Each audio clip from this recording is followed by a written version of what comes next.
Keputusan pemecatan 51 pegawai KPK dan pembinaan bagi 24 pegawai KPK lainnya masih menyisakan kontroversi. Hasil pertemuan pimpinan KPK dengan sejumlah menteri dan lembaga negara itu dianggap mengabaikan hukum, bahkan instruksi Presiden.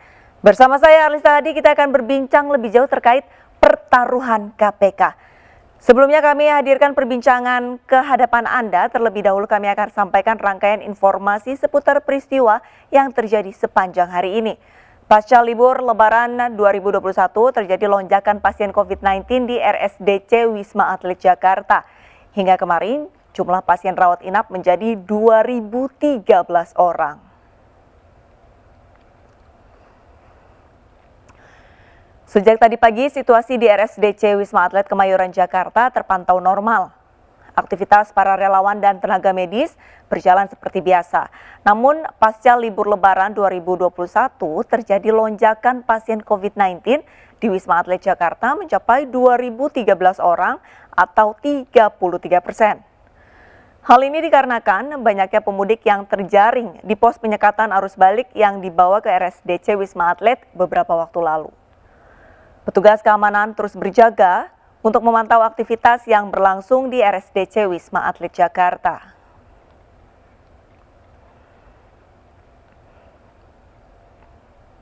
Sementara itu, lonjakan kasus COVID-19 di Kabupaten Kudus, Jawa Tengah membuat rumah sakit setempat tak lagi mampu menampung pasien.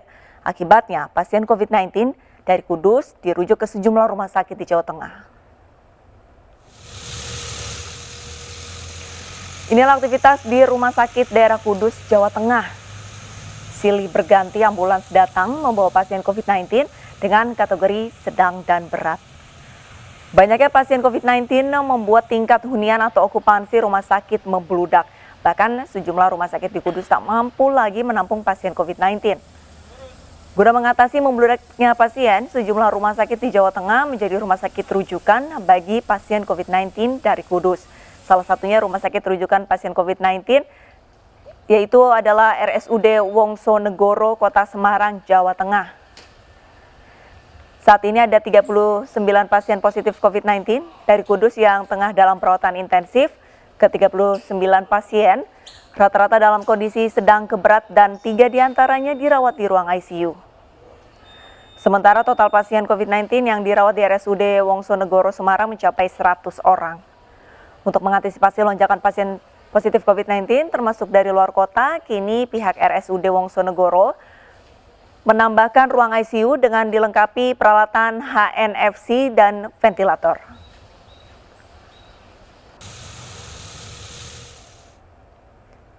Seseorang yang telah tervaksin 2 kali belum tentu terbebas dari COVID-19. Bukti ini menimpa Ketua Badan Kerjasama Antar Parlemen atau BKSAP DPR Fadlizon. Dalam cuitannya, Fadlizon mengumumkan dirinya terpapar positif COVID-19.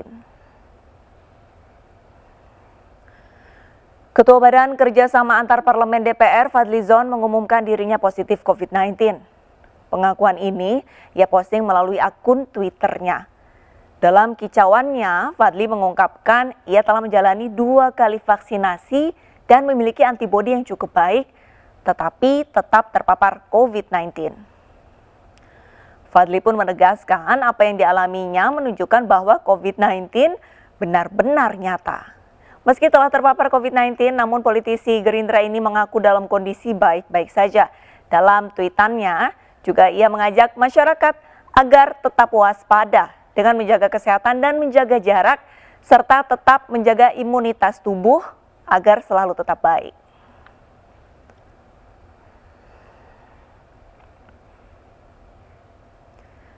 Di pandemi COVID-19, 2 sekolah dasar dan sekolah menengah pertama di Cimahi, Jawa Barat menggelar kegiatan sekolah tatap muka.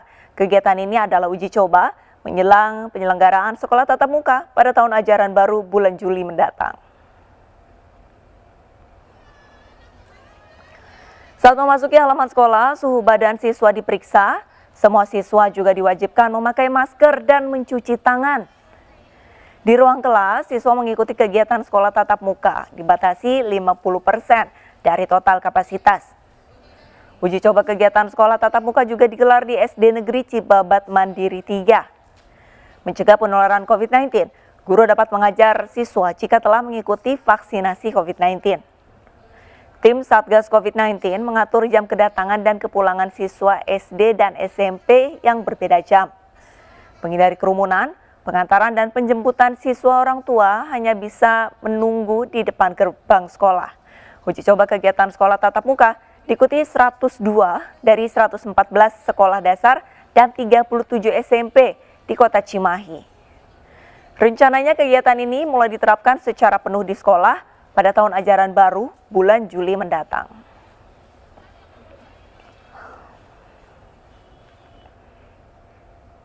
Perbincangan akan kami lanjutkan pada segmen kedua di Indonesia Bicara. Tetaplah bersama kami.